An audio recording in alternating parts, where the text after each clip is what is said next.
ጊዜው የኔ ነው ተቀበሉት ይሄንን ሪያ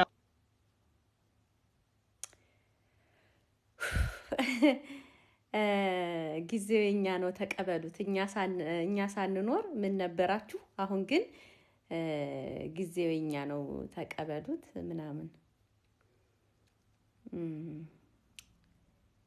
ጆን ዳንኤል የሆነ ከተፈጠርክ ጀምሮ ያልታረምክ አረም ነህ በነገራችን ላይ በጣም ከነጥፍረህ ያደክ ቆሻሻኔ ሰው አልሳደብም እተቻለሁ ሐሳቡን እተቻለሁ ሐሳብን በሐሳብ መሻር ይችላል ግን ፐርሰናሊ እኔ ሰው አልሳደብም ይቅርታ ተመልካቾችም ሌሎቻችሁም ግን በጣም ብልግና ማለት አዶናይ አሜሪካ ሲሄድ ጠብቀህ የሆነ ነገር ታስጨዋለህ አዶናይ እንግሊዝ ሀገር ሲሄድ ጠብቀህ የሆነ ነገር ታስጨዋለህ አዶናይ ወደ ዱባይ ሲሄድ ጠብቀህ የሆነ ነገር ታጨዋለህ ከልብ ካለቀሱ እንባ አይገድም ይላል ያገሬ ሰው በዚህ አጋጣሚ የሙስሊም እህትና ወንድሞቼ አንድ ጥያቄ ልጠይቃችሁ ስለ አክሱም የዛሬ 3 ወር 4 ወር አካባቢ ብቻ ከ2 ወር ከ3 ወር በፊት ነው ወዲያውኑ በዛን ሰዓት ወጥቶ እንደ አንድ ሶሻል ሚዲያ ተጠቃሚ እንደ አንድ ብዙ ፎሎ እንዳለው የዛን ውለታ ፍትህ ብሎ መከራከርና እንትን ማለት ሲችል ሆን ብሎ ሰውን ለማስወጋት ሆን ብሎ ሰውን ለማስጠቆር እንደዛ ሲል እናንተ ምሱን ተከትላችሁ 100,000 የሆነ ፎሎ ምናምን አነሳችሁ በእኛ በመጽሐፍ ቅዱስ ላይ ምን ይላል መሰላችሁ መጽሐፍ ቅዱስ ምሳሌ 17 እስከ 20 የክፉ ሰው መንገዱ ጠማማ ነው አይሳካለትም አንደበቱም ስለሚቀላምድ መከራን ያያል ይላል ክፉ ሰው ክፉ ነው የክፉ ሰው ሐሳብ ያው ክፉ ነውና በቀናነት መንገድ ከቶ አይሄድምና ይላል አይሳካለትም ስለ እውነት ማለት ነው ሰው የካበው ሳይሆን እግዚአብሔር የካበው ሰው ላይክ ያደረገው ሳይሆን እግዚአብሔር ላይክ ያደረገው ሰው ፎሎ ያደረገው ሳይሆን እግዚአብሔር ፎሎ ያደረገው እግዚአብሔር የተከተለው ሰው ሁሌም ከፍ ይላል ሁሌም ወደፊት ይሄዳል አዶናይ በሃይማኖት ደረጃ አዶናይ ኦርቶዶክስ ወንድሜ ነው በኢትዮጵያዊነት በዜግነት ደረጃ አዶናይ ኢትዮጵያዊ ወንድሜ ነው በብሔር ደረጃ ግን አዶናይና ጆን ዳንኤል ናቸው የአንድ ብሔር ተወላጅ አዶናይ የክልል ልጅ ነው ጆን ዳንኤል የአዲስ አበባ ልጅ ነው እኔ ለማንም ማዳልች አይደለም እንደ ሰዋዊነት ግን ሙስሊሞች ለእናንተ ነው ጥያቄ እንደ ሰዋዊነት እናንተ በአንድ በኩል ወላ ሐውለ ወላ ቁወተ ኢላ ቢላህ በአላህ ኃይል ካልሆነ በስተቀር ሰው በራሱ ምንም ማድረግ አይችልም እያላችሁ እናንተ ግን እሱን ፎሎውን አንስታችሁ ሙስሊም ይችላል ትላላችሁ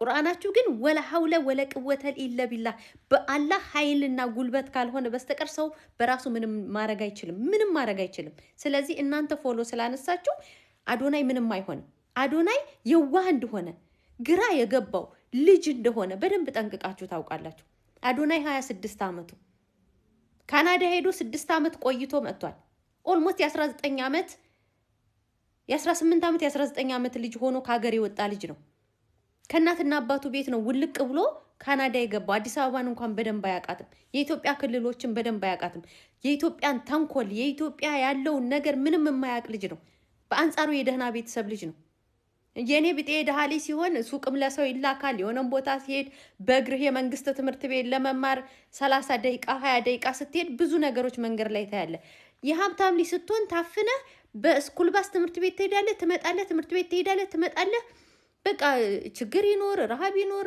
ነገር ማጣመም ይኖር መቆልመም ይኖር ምንም ነው ማታቀው ቤተሰቦችህ እንጂ አታጣቅም ምንም እንደማያውቅ ታውቃላችሁ ተንኮል እንደሌለው ታውቃላችሁ ይሄ ቀንጨራ በጫት ጥርሱ የዘረዘረ ቀንጨራ እናቴ ስታለቅስብኝ ቤት መዋል ጀምሬ ነው ቲክቶክ የጀመርኩት ብሏል እናቱን ያስመረረ ማፊያ ዱርዬ ቀንጨራ በነገር የቀነጨረ ሲያቀሳስረው ማለት ይሄን ቢበልጥህ ምን ችግር አለ በፎሎ ብትበለጥ ምን ችግር አለ ጃኒም ከሆነች አስረግዘህ ነው በለዋላ አስወልደ እስር ቤት ገብተሃል በቃ የጣልከውን ሲያነሱብህ ለምን አናደደ ማለት አንዳንዴ በጣም ነው እኔ የሚገርመኝ። አሁን ይሄም የአዲስ አበባ ልጅ ነው፣ ይሄም የአዲስ አበባ ልጅ ነው። ጋይስ እኔ ቃላት አጠረኝ።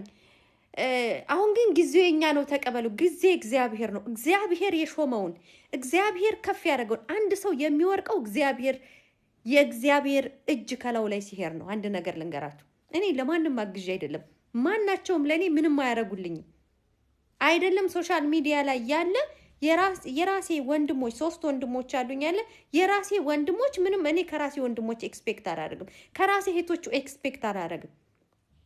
እኔ 4 እህት 3 ወንድም አለኝ። ኤክስፔክት አላደርግም እንኳን ከሌላው። እኔ እንደ ህሌና ነው። ማቀሳሰር ጥሩ አይደለም።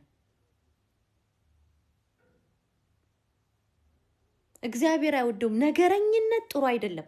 ሙስሊሞች አዝኖላችሁ አይደለም፣ አዝኖላችሁ አይደለም።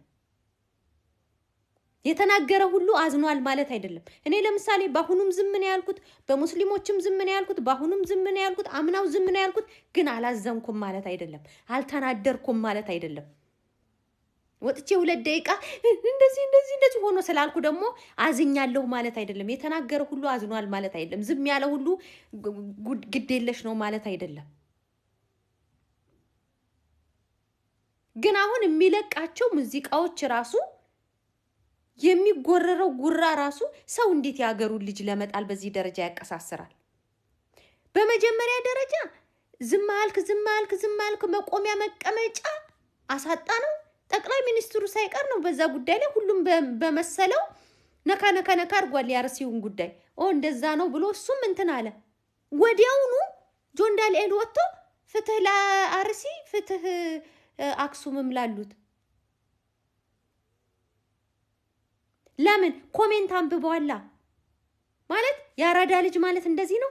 በቃ አሁን ጀለስ አንዴ ልጄ ቃዛ ነበር እቃ መጥቶላት ነው። ኤኒዌይስ ግን በቃ ቁጭ ብሎ የሰውን ድክመት አሁን ምን አርጌ ልጣለው? እሱ እኮ ሶሻል ሚዲያ ላይ ባይኖር ኖሮ እኔ ብዙ ሰው ይከተለኝ ነበር። ሰው እከሌ ባይኖር ኖሮ እኔ የበለጠ አመር ነበር፣ እከሌ ባይኖር ኖሮ እኔ የበለጠ ወደር ነበር። በቃ ለዛ እኮ ነው አሁን አንዳንድ ሰው ዝም ብሎ ሰው የሚወደውን ሰው ከመሬት ተነስቶ ጥምድ ጊፍተሮችን ሁሉ ከሊያዘችብን፣ ወንዶችን ሁሉ ከሊያ ማለለችብን። ወሬም ከሊት ናት የምትችለው፣ ሳቅም ከሊት ናት የምትችለው። ከሊትን ከትልቅ እስከ ትንሽ ይወዷታል። ስለዚህ እሷ ባትኖር ኖሮ እኔ ወደር ነበር አይነት ስታይል እኮ ነው። አንተ እንዴት በጣም የሴት ሆርሞን ቢበዛብህ ነው እንደዚህ አይነት ነገር ያለው? በብዛት ሴቶች ላይ ነው። እግዚአብሔርን ሴቶች ላይ በቃ ፈርዶብን ስናድግም የበታችነት ስሜት በቃ ለታናሽ ወንድማችን ሁሉ እየታዘዝን እንድናድግ ስላደረጉን በቃ ትንሽ ሁላችንም ሳይሆን በብዛት ሴቶች እንደዚህ አይነት ባህሪ ያለብን እና ጥሩ አይደለም ማቀሳሰር። ነግበኔ በሉ እግዚአብሔርን ሙስሊሞች። እኔ አንዳንድ ጊዜ በጣም ብዙ ጥያቄ ነው ጭንቅላቴ ላይ መጣው። ለምንድን ነው ወታባው ንቃተ ህሊናቸው እንዴት ነው? ንቃተ ህሊና የሚባል ነገር አለ። ንቃተ ህሊና የሚባል ነገር አለ ወይ? እንዴት ከምን ወሬኛ ቀጣፊ ብትወደን ኖሮ ወዲያውኑ አትናገርምና የሚባል ነገር እኮ አለ። ደስ የሚለው ነገር 5,900,000 ምናምን ሺህ አለው። እነዛ ሁሉ እናንተ ብትሆኑና 100 ሺዎቹ ብቻ ሌላ ቢሆን ኖሮ በቃ 100 ሺህ ብቻ ልታስገቡት ነበር። በጣም ትክክል አይደለም። ንቃተ ህሊና የሚባል ነገር አለ። ሰው ድምጽ ስለሆነ ይውላችሁ እኔ ምን ብዬ አምናለሁ መስል እግዚአብሔር ከፈለገ ማንንም ምድረ በዳ ማድረግ ይችላል። እግዚአብሔር ኃይሉን መጠቀም ይችላል። እኔ ስለለፈለፍኩ፣ እኔ ስለጮኩኝ፣ እኔ ለኦርቶዶክስ ስለጮኩ፣ እኔ ለሙስሊም ስለጮኩ ምንም የሚፈጠር ነገር የለም። እግዚአብሔር ኃይሉን ከተጠቀመ ግን ማሳየት ይችላል። ምድረ በዳ ማድረግ ይችላል። የመሬት መንቀጥቀጥ አምጥቶ እንደ ሎጥ ዘመን ማጥፋት ይችላል። ከፈለገም ደግሞ እስቲ ብሎ መተው ይችላል። ኃይል እግዚአብሔር ነው። በፈጣሪ በአላህ ኃይል ብታምኑ ኖሮ ከአዶናይ ምንም ነገር አትጠብቁም። የእውነት ነው የምላችሁ። እኔ ማንም ሰው በእምነቴ ድምጽ እንዲሆነኝ አልፈልግም። እግዚአብሔር ይችላል ኃይል አለው ዝም ካለም